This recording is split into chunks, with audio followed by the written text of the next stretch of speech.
What do you make of the concerns about due process? So I understand your concerns, and I understand how immigrants across this country who are here legally and have followed the law are being terrorized right now because they are unsure of what happens next. I voted for that piece of legislation because of a very specific provision, and it was if it caused injury or death to a police officer, which was one small piece of it. There were other things about, to your point, Caitlin, someone who was was charged but hadn't been convicted. As I've thought about it over the last couple months, I probably would have voted differently. It's a vote that I regret, but coming into this Congress, I trusted that this administration, we would have some, if they wanted to have border security, they wanted to work with Democrats, that we could actually move forward. I'm not really sure of that because I've seen the rhetoric that has come out and the attacks that have been targeted towards immigrants. So I'm very cautious and careful when I'm negotiating my votes moving forward. It's notable, Congresswoman, to hear you say you regret that vote. Congressman McKenzie, what's your response and thoughts on all of this? I would say this. Actions that we have seen from illegal immigrants coming into our country, committing these heinous crimes, are a serious challenge that are long overdue to be addressed. And so I was happy that this was the first piece of legislation that the new Congress addressed. And it was passed in a bipartisan fashion through the House and Senate and became law. And there are more things that we need to do in a bipartisan way to actually get these solutions that 80% of Americans agree with. And so in instances like this, I think this was the right thing to do. It was a positive step, but there's a lot more to be done to protect our communities. Congressman Lawler, let me get you to weigh in here, because also tonight we just heard from the Supreme Court on the concerns about deporting people from the United States, who said the Trump administration must, quote, facilitate the return of the Maryland man who the administration acknowledged was mistakenly deported to El Salvador. Do you agree with the Supreme Court's ruling on that? Yes. And he should be returned, and obviously they should follow the law there. But I would say when we're dealing with this crisis, we saw over 10.5 million migrants come into the United States during Joe Biden's presidency. They were released into the U.S. through a program called Catch and Release. And as a result, you saw across the country municipalities struggling under the weight of it. In my home state of New York, spending billions of dollars of taxpayer money to provide free housing, clothing, food, education, and health care to illegal immigrants. In a situation like the Laken-Riley Act coming forward, that is to respond to a situation where you have criminal aliens committing violent offenses, and no one should be in defense of that.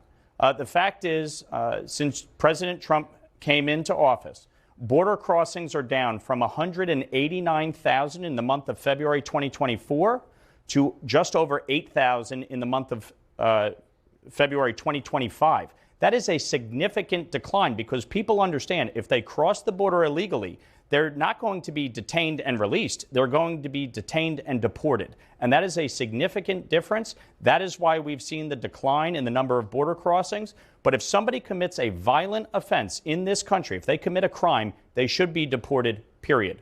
My wife is an immigrant. I have been through this system. It is a fundamentally broken system that we have to fix long term.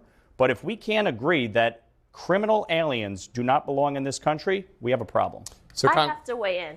I have to weigh in because when we're talking about the people, immigrants who entered this country, they entered through the law as it is written. So we need comprehensive immigration reform that supports our farmers, our families, our dreamers. Everyone who came to this country did not come here as a criminal. And my challenge with this administration is even when they have been found to have made a mistake, have admitted it, and the court has ordered it, they refuse to just take corrective action. So this is all punitive. It is not about border security. We can have border security and immigration reform.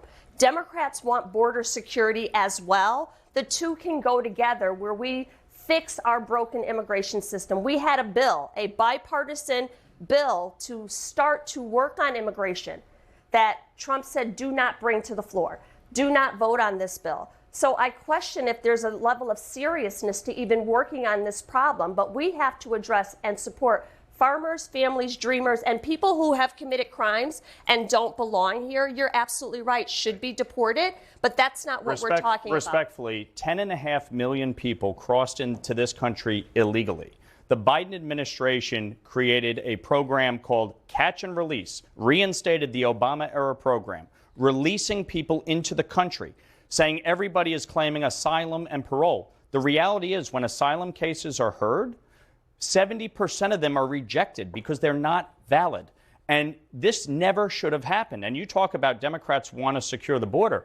Donald Trump in his first administration offered Democrats a deal on DACA in exchange for border security. They rejected it. They rejected it. And as a result, you saw an explosion under Joe Biden. The fact is, we need an immigration system that works. That's why I introduced the Dignity Act. A, to secure the border, B, to deal with the undocumented, and C, to have a legal immigration system that addresses our economic needs as a country. We need a system that works, but you can't get there unless you secure the border. And so the fact that none of you, frankly, opposed what Joe Biden did, none of you stood up and said this is wrong. And with respect to the bipartisan immigration deal, the problem was it wasn't bipartisan. No Republican voted for it. And in fact, 6 Democrats voted against it in the Senate, and it would have codified catch and release into law.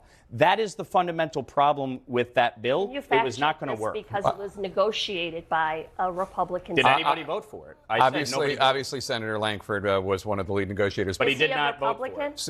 He is a Republican from Oklahoma. I want to bring voters back into this. It's a town hall, although a debate among you 4 would be a great idea also as another future programming idea.